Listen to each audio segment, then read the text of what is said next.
9h-10, ils sont musulmans convertis au christianisme et ils témoignent dans l'enquête toute cette semaine. Eleonore Veyas a rencontré Ayette Marie. Elle nous parle sans détour de sa foi, mais aussi du débat sur le voile intégral. Ayette Marie n'a pas souhaité témoigner à visage découvert. Elle ne nous donnera pas son nom pour protéger sa famille, nous dit-elle. Issue d'une famille musulmane, elle a reçu le sacrement du baptême il y a 10 ans. On est en France, dans un pays laïque où on peut croire, etc. Mais l'islam est aussi là, en France. On le voit partout. Il y a la problématique de la burqa, du hijab, du voile. Donc on voit bien que c'est quand même un problème. C'est pas rien. Les musulmans sont ici et mes frères et sœurs musulmans sont en France. N'empêche qu'on n'est pas libre, puisque dans l'islam, vous n'avez pas le droit d'embrasser une autre foi. Vous avez pas, c'est l'apostasie. Il faut le savoir. Donc voilà, pour ma famille qui est musulmane, effectivement, je garde l'anonymat pour pas qu'il y ait de représailles, parce qu'il y a quand même des représailles. Donc voilà, c'est pour ça que je garde cet anonymat, pour préserver ma famille particulièrement.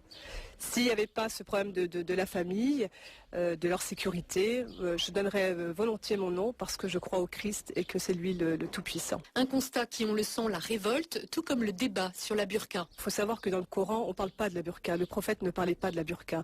Il faut faire la distinction entre ces choses-là. On essaie d'imposer et on veut faire imposer des choses qui ne sont pas. Donc pour moi, la burqa, c'est un faux problème. On ne devrait même pas en parler. On ne devrait pas en parler. Parce que c'est voulu aussi. Toutes ces choses-là sont voulues, il faut le savoir. Donc voilà, moi je dis la burqa, non, on n'en parle pas, parce qu'il n'y a pas lieu d'en parler, que ça n'a rien à voir avec la France. Si on veut vraiment vivre, si les personnes qui veulent vraiment vivre leur foi musulmane, et je ne suis pas contre, mais si c'est vraiment ça, ici on est en France, donc qu'on respecte aussi la loi française, qu'on n'impose pas des choses qui, s'ils veulent le vivre, alors qu'ils retournent soit dans leur pays, ce que je veux dire, c'est pas, mais qu'ils aillent le vivre là-bas, là où ils peuvent, en toute liberté. Et là, ils sont libres. Mais ici, il faut respecter, il y a un respect à avoir. Nous sommes accueillis par la France.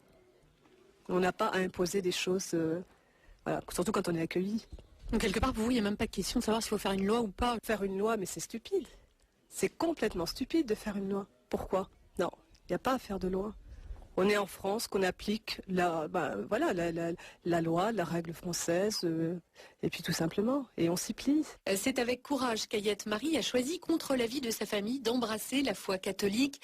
Un courage qu'elle puise dans son amour au Christ. Ce qui nous fait tenir l'amour du Christ, Jésus crucifié, qui, quand on le contemple sur la croix, on comprend ce qu'il a vécu, qu'il est venu pour nous et qu'il a vécu sa souffrance pour nous sauver et nous porter.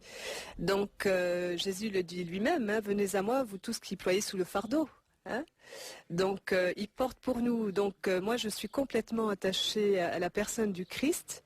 Jésus crucifié, Jésus abandonné sur la croix, mais Jésus ressuscité et vivant. Donc vraiment quand je ne vais pas bien, Seigneur, voilà, je ne vais pas bien. Donc viens, porte-moi, et je suis devant le Saint-Sacrement, je suis à l'adoration, à la Sainte Messe. Il prend, il porte. C'est une question de foi, de confiance, d'abandon, mais la foi, avant toute chose, c'est la foi qui nous sauve. Donc c'est pour ça que je tiens, avec son amour. 10 ans déjà qu'Ayette Marie a reçu le baptême et professé sa foi en Jésus-Christ.